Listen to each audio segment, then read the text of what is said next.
안녕하세요. 정보가 세상을 만든다의 인포앵크입니다. 이번에 전해드릴 내용은 미 상무부, 한국, 대만 소재 사용한 베트남 철강의 최대 456% 고율 관세 부과 예비 판정입니다. 여러분의 구독과 좋아요는 저에게 많은 도움이 되오니 구독과 좋아요 많이 눌러주시기 바랍니다. 그러면 시작해 보겠습니다. 오늘의 주제는 미 상무부, 한국, 대만 소재 사용한 베트남 철강의 최대 456% 고율 관세 부과 예비 판정입니다. 미국 상무부에서 이렇게 얘기를 했어요. 베트남에서 가공 처리돼 미국으로 수출된 일부 철강에 대해서 한국 및 대만이 우회 수출한 것으로 결정하고 최대 456% 관세를 부과할 것이라는 예비 판정을 한다라고 했어요. 상무부가 공개한 예비 판정 결과를 한번 보면요. 베트남에서 생산된 내식강과 냉간 아병강이 한국 및 대만산 기판을 사용하고 베트남에선 최소한의 가공 처리만 거쳤다면서 미국의 반덤핑 및 반보조금 관세를 피하기 위해서 했다고 판단을 했습니다. 그러면 우리가 먼저 알아봐야 될 거, 반덤핑 관세가 무엇이냐, 그리고 그것에 대한 상계 관세가 무엇이냐에 대해서 먼저 알아보겠습니다. 그러면 먼저 반덤핑 관세, 아까 얘기가 나왔으니까 수출국의 자국 내 시장 가격과 수출품 가격 간 차익만큼 관세를 매기는 것입니다. 이게 무슨 뜻이냐면 우리나라를 그냥 예를 들어드릴게요. 우리나라 내에서 판매한 판매 금액과 수출품의 판매 금액이 차이가 생기잖아요. 이 차이가 생기는 만큼의 관세를 붙이는 것이에요. 그게 도매 가격 기준이 되겠죠. 시장 가격이면 그 말도 안 되는 거고요. 그 도매 가격의 기준으로 보면 시장 내 가격과 수출품의 가격이 얼마나 차이가 있느냐, 이 차이만큼 관세를 매기는 것을 반덤핑 관세라고 합니다. 그리고 상계 관세라는 것은 수출국의 정부의 부당한 보조금 지원에 대해서 관세를 매기는데요. 이게 상계 관세하고 반덤핑 관세하고 그냥 섞어서 쓰기도 하죠. 그래서 상계 관세를 그냥 반덤핑 관세라고도 부르기도 하고 이렇게 따로따로 떨어져 있지만 보통 상계 관세를 보통 작게 매기고 반덤핑 관세에 그냥 보조금이 있는 것을 그냥 반덤핑 관세로 붙여서 말을 하기도 합니다. 왜 그러냐면 보조금만큼 수출품 가격이 떨어지기 때문에 그걸 파악을 잘 못하면 그냥 반덤핑 관세에 그냥 집어넣어서 반덤핑 관세로 넣어버리는 거죠. 그러면 미국은 각 나라 국가 보조금에 대해서 반덤핑을 책정하는 경우가 진짜로 많습니다. 그러면 미국이 우리나라 철강의 반덤핑 관세를 책정하는 이유가 뭘까요? 한번 그 생각을 한번 해보시면 그것은 저렴한 전기료 때문입니다. 저렴한 전기료를 국가에서 지원하는 보조금으로 미국에선 생각을 하고 있어요. 그래서 많이 아시는 분들, 이것에 대해서 많이 생각하시는 분들은 이렇게 얘기를 하죠. 우리나라 전기료를 현실화를 시키자. 현실화를 시켜서 외국에 그냥 수출을 하면 그거에 대해서 그쪽 나라에서 보조금이라고 생각을 안 할 것이다. 특히 미국에서. 그래서 우리나라가 보조금으로 지원하는 전기료도 걔네들의 수입으로 잡혀버린다.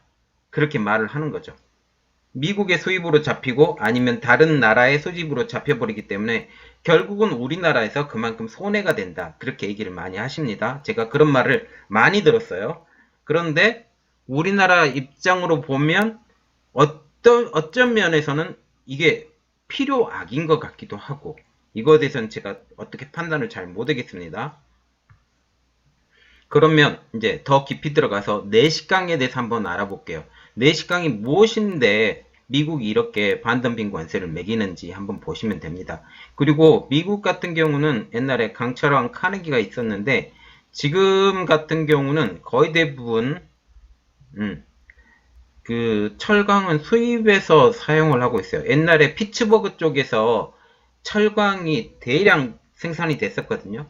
그래서 그쪽 부분에 있어서 이제 철강은 카네기도 있었고 카네기가 돈을 많이 벌어서 자선사업가 되기도 했고 그랬는데 이제 미국의 철강은 쇠퇴하고 외국에서 거의 대부분 철강을 수입하는 입장입니다. 그렇기 때문에 이것에 대해서 반덤핑 관세를 정말 많이 매기기도 하고요. 그래서 공정하게 우리에게 제공해주라. 그래야만이 우리의 철강 산업도 산다. 특히 중국의 철강 때문에 우리 철강이 많이 쇠퇴한 부분이 있다. 지금 그렇게 얘기가 나오는 거예요. 그래서 이제 자세하게 들어가 보겠습니다. 그러면 내식강이 무엇인지 한번 알아보겠습니다. 아연, 알루미늄 등으로 코팅해 쉽게 부식되지 않도록 처리한 철강 제품이라고 합니다. 그림을 보여드릴게요. 이 디테일하게 그림을 보여드리는 건데 이렇게 철강 제품에 코팅을 해 놓는 거예요. 이거는 철강의 통이고요. 그리고 이제 내식강의 용도를 한번 보겠습니다. 철판도 있어요. 내식강은 이런 원통형 파이프도 있고 그리고 철판도 있고 여러 가지가 있습니다. 그래서 내식강의 용도를 한번 보면요. 자동차에 많이 쓰이고요. 트럭에도 쓰이고 가전제품, 기계장치 그 외 다양한 용도에서 쓰이죠. 왜 그러냐면 내식강을 쓰면 어떻게 돼요? 녹이 잘 안 쓸죠. 녹이 잘 안 쓸기 때문에 녹이 잘 안 쓰는 부품에 대해서 이제 많이 사용하게 되는 거죠. 그리고 냉연강도 쓰는데 냉연강 같은 경우는 녹이 잘 나요. 녹이 잘 나기 때문에 거기에 또 후처리를 또 해주죠. 그런 부분이 조금 다릅니다. 그러면 한국 내식강 반덤핑 관세 및 상계 관세를 한번 보겠습니다. 반덤핑 관세 같은 경우는 포스코 같은 경우는 31.37%, 현대제철은 47.8%, 동국제강 같은 경우 8.75%가 반덤핑 관세가 물려져 있고요. 그리고 상계 관세로는 동국제강이 0.72%, 동부라고 DB, 동부제강 있잖아요. 동부제강 1.19%, 그리고 기타 다른 업체들은 상계 관세가 1.19%가 나와 있습니다. 그러면 다른 나라 내시강의 반덤핑 관세를 한번 볼게요. 중국은 522%, 인도는 3.05%에서 4.44%, 대만은 3.77%, 이렇게 나와 있습니다. 그래서 중국 같은 경우도 지금 우회로를 많이 찾는 게 보세요. 벌써 300%가 넘죠. 200%가 넘구나. 200%가 넘죠. 이렇게 높기 때문에 중국을 사용하든 중국이 베트남을 사용하든 뭐 대만을 사용하든 그리고 멕시코를 사용하든 아니면 캐나다를 사용하든 이렇게 우회 통로를 통해서 가려고 그래요. 특히 무슨 나라? 미국과 체결을 맺어서 관세가 없는 나라를 통해서 더 많이 가려고 하는 거죠. 이제 그 다음 냉연합 연강에 대해서 알아보겠습니다. 냉연합 연강을 먼저 알아보려면 열연강판을 알아봐야 돼요. 열연강판을 왜 알아봐야 되냐면 열연강판을 매끈하게 처리해서 만든 게 냉연합 연강입니다. 냉연합 연강이 되기 때문에 열연강판을 모르면 그냥 냉연합 연강으로 넘어갈 수가 없어요. 그래서 열연강판을 먼저 알아보겠습니다. 샘물을 가공해서 나온 평평한 판재, 이 그림 보여드렸죠? 이 그림 이런 판재에 슬래브에 고온 800도 이상을 가열해서 누르고 눌려서 얇게 만든 강판이라고 합니다. 우리가 보통 보면 트레일러 같은 거 아니면 우리 화물차에서 동글동글 말려서 이제 실려서 가는 거 많이 보죠. 그런 것들이 보통 냉연 강판이나 열연 강판입니다. 그리고 냉간압 강판이라는 것은 냉간 압연 강판인데요. 냉연 강판이라고도 부르기도 합니다. 이것은 열연 강판을 상온에서 산으로 세척하여 두께가 고르고 표면을 매끈하게 광택이 나도록 재가공해 만든 강판입니다. 이렇게 함으로써 매끈하게 하잖아요. 매끈하게 하게 되면 어떻게 되겠어요? 두께가 살짝 얇아져요. 그래서 열연 강판보다는 약간 더 얇아요. 0.1mm라도 더 얇습니다. 왜 그러냐면 산으로 세척을 해서 매끈하게 만들면 약간 갈아내야 되기 때문에 그렇습니다. 그래서 가격이 후가공이 한 번이 더 들어가기 때문에 열연 강판보다 냉연 강판이 더 비쌉니다. 그러면 냉연 강판의 용도를 한번 보겠는데요. 프레스 가공에 쓰이고요. 그리고 자동차 자체, 계측기, 전기제품, 가전기구, 사무용품, 건축자재, 그리고 아연, 알루미늄, 주석, 크롬 등의 도금용 원판으로 쓰입니다. 왜 도금용 원판으로 쓰이냐면 이게 아까 녹이 쓴다고 그랬잖아요.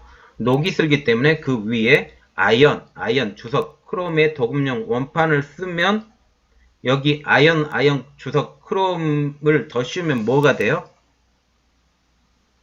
내식강이 되죠. 이 내식강의 원료가 된다라는 거죠. 그래서 한국 내연 강판 현재 반등평하고 상계 관세 이것도 또 알아봐야 돼요. 포스코 같은 경우는 현재 3.23%입니다. 두 개 합쳐서. 그리고 현대제철 같은 경우는 36.59% 플러스 알파 상계 관세 아직 안 나왔으니까. 그리고 미국 상무부 외국 냉연 강판 반덤핑 관세를 한번 보면요. 중국은 44.92%에서 186.89% 정도 되고요. 독일 같은 경우는 3.11%에서 209.06%가 됩니다. 회사마다 조금씩 달라지고요. 그리고 인도 같은 경우는 8.26%에서 33.8%, 이탈리아 같은 경우는 47.87%에서 68.95%입니다. 스위스 같은 경우는 12.05%에서 3.48%입니다. 이렇게 그 반덤핑 관세하고 그 다음에 상계 관세가 붙어서 이렇게 높아지는 것입니다. 아까 중국 얘기했죠. 그리고 여전히 인도도 마찬가지라고 지금 생각합니다. 그리고 대만도 있는데 대만 정보를 제가 찾을 수가 없어서 못 찾았습니다. 그러면 열연 강판하고 냉연 강판 차이 이렇게 보시면 열연 강판은 조금 흠집이 있죠. 이렇게 보시면. 그런데 냉연 강판 같은 경우는 이렇게 흠집이 없고 매끈하죠. 이 차이가 있습니다. 그런데 아까 말했죠. 녹이 쓴다. 녹이 쓸기 때문에 두 제품 모두 후처리를 해야 녹을 방지를 합니다. 이것까지 제가 정보를 알려드렸고요. 그러면 한국과 대만의 철강 제품에 대한 관세 부과 역사가 있습니다. 언제냐?